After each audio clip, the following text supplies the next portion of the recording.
It always comes to this.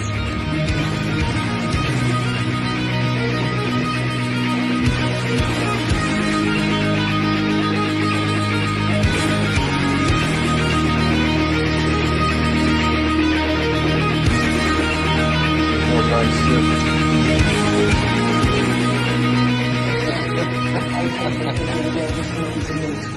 Morning guys, back again to do another tattoo progress update today.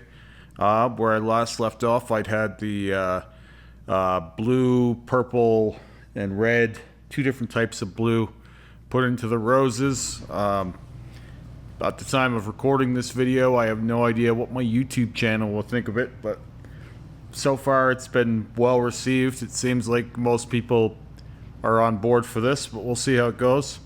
I'm going to be doing more of that here later today, actually. We're going to be targeting the big boy up here, and each one of these smaller roses on my arm, they took around 2 to 2.5 hours to do the first pass of color.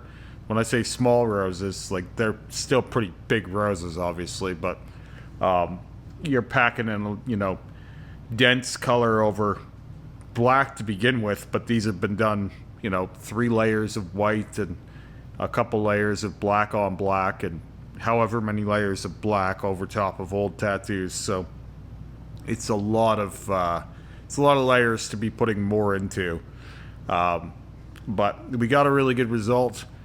I showed them off fresh, so I'll go ahead and show them off healed now. So there's some black stripping through.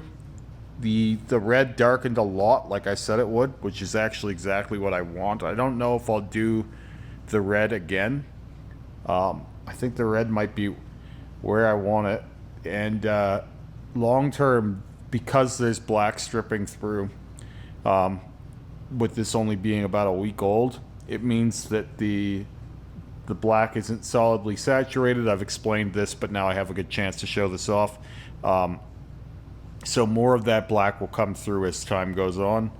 It's as the top layer of the skin kind of sheds and regenerates, there will be less and less red in the balance and more black. But we used a really nice, like, kind of red, so it will hold some of that red pigment. I guarantee you, if I never did this again, it would never go back to flat black, but it will be a very, very dark. And that was actually kind of the idea anyway. When I showed these off fresh, I think they were actually a little bit too bright, and they could come across as too tonal with the red that's already in this sleeve.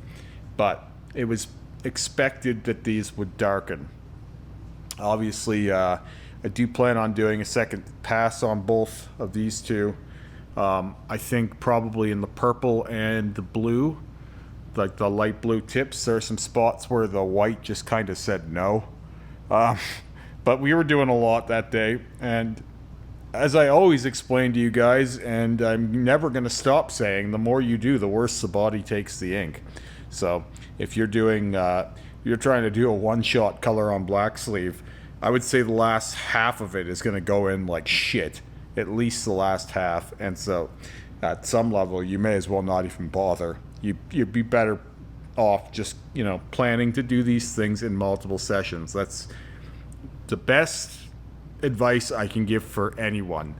This idea that you can just travel and get these things done and they're going to be perfect in one day and one go is cancerous to the industry.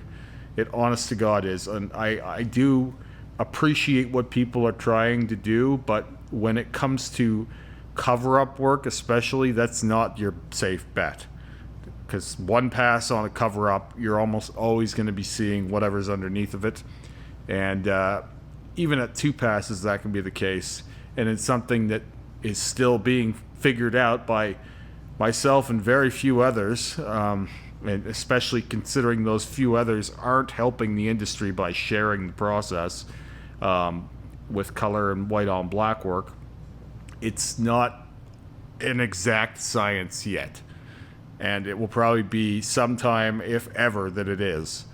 I feel like the moment I learn how to tattoo at a high level myself, and I say at a high level because I've actually already done some.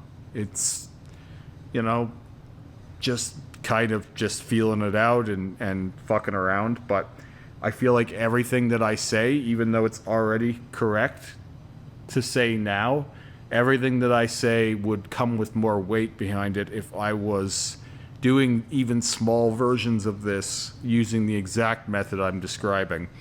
Because even though it is correct for some people, it won't have the same value unless you're the one behind the machine, which is pretty preposterous when you consider how many high-level tattooers out there are telling you that this work is impossible, and I'm showing you it's not. Like, that should disqualify that element, but it doesn't for some reason for some people. But anyway, I'm not going to get bogged down on that. I could talk for days on that.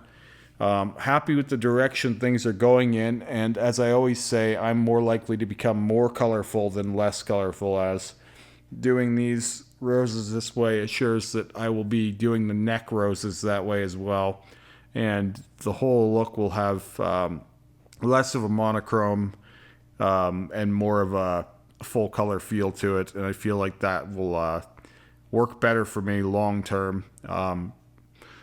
I don't know. I don't think I'm going to bother with the roses on my face. I think those can remain in the grayscale because they are on my face, and the last time I had too much color on my face area, I did everything I could to get rid of that, and it could seem like craziness to be going back into color when I've already covered it.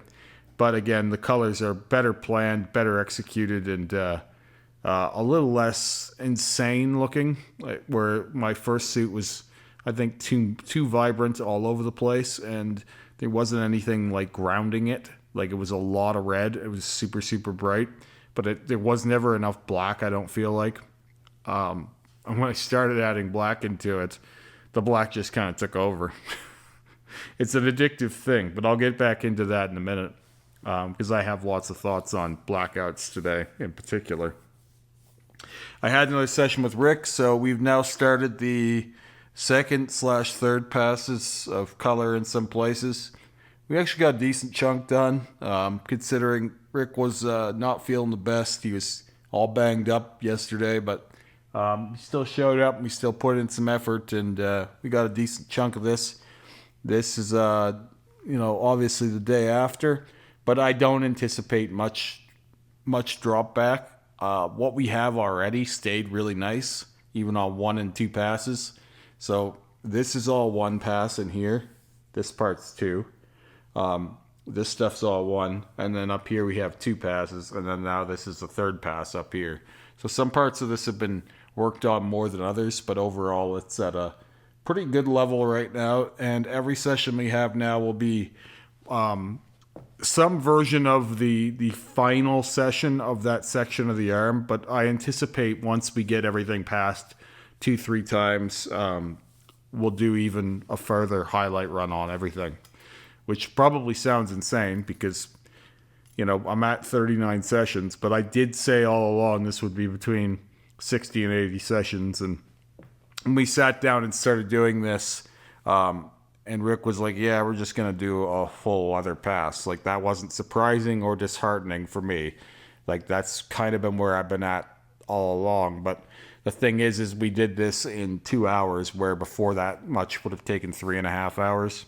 So even though we have to redo the entire arm again, which would be daunting to most people, every session we have will go quicker. So overall, the 3rd pass, 2nd pass will go much faster, as I've been explaining it would all along, because the color's already in there. You're working from a base of, dark purple, yellow, green, whatever, blue, rather than having to build that color in and somehow get it bright enough to show.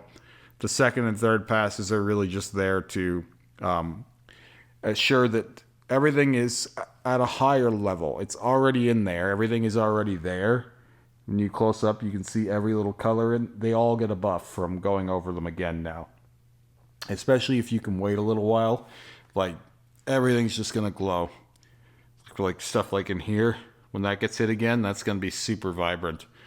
But anyway, Yeah, that's my next 6 months, I would say. Maybe a little less time. Who knows?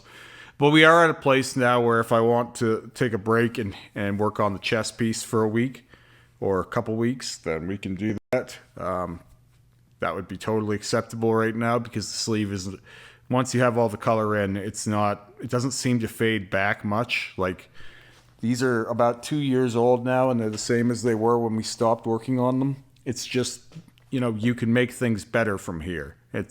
Once you get the color working with the black, it seems to keep everything at the same point, and then whatever you do further is just upgrading.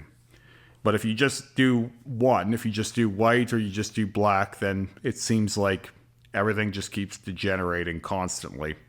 And you're just sort of chasing your tail, like we got into with my torso. I was working on for like 2 years. So I had mentioned the addictive nature of blackout, and I think that there are tiers of tattoo addictive qualities where I feel like obviously when you get that first tattoo and it's always like, oh, well, they're going to get more than one. And then most people who get their first tattoo end up getting, many tattoos. They usually start out being like little things like with my first tattoo is my son's name. Then because at first you're trying to justify it to yourself, and I think that's going away a little bit now because tattoos are so common. Everyone has them. I keep seeing this meme about the way to be nonconformist is to have no tattoos. Some version of that joke. But I mean, realistically, it is good that there's more and more people getting tattoos, and I think it's better for me if everyone has tattoos than it is worse for me. Doesn't make my life any harder, that's for sure, but I would say it takes the edge off, if anything. That being said, I would be doing what I was doing whether that was the case or not, and I lived through the time when I had piercings and tattoos as a youngster. It costs you something to do that. It costs you very little to these days, and I feel like it's good that we don't have, it's good that you can get a job fairly easily with tattoos and piercings now. It is. But that adversity builds character, and I feel like a lot of that is getting lost in the shuffle. There's no cost imposed on you for doing anything, and it makes you appreciate what you do much, much less. So, if you work your whole life for an ideal and finally get it, it's going to make more, it's going to mean more to you than when you're just given it. I don't want to sound like a boomer over here or whatever people call it these days, but I think I miss those times to some degree because, if you did end up with a lot of work, it was always like you knew that person was tough, not because they sat for the tattoos, but because they mentally endured whatever life would throw at them because of it. It was like, it was one of those badge of honor type things. Now I'm seeing, celebrities getting into heavy black work and stuff like this. And obviously I got tagged in that fucking MGK thing a million times. And I don't, this is how I know I'm getting old, because my son likes his music and has a bunch of t-shirts and shit. It's one of those things for me where it's like, when I see things like that happen, I know that it's good that culture has moved forward and we're okay with doing these things now. But it's also taken some of the magic away of like, wow, that guy's a badass. And this was when I was growing up, when you'd see a person with a full bodysuit, you were like, holy shit. And now it's just kind of like, all right, whatever. And that doesn't take away from my enjoyment of tattooing, but it does take something away from the industry. I feel like that there's no shadow of that even anymore.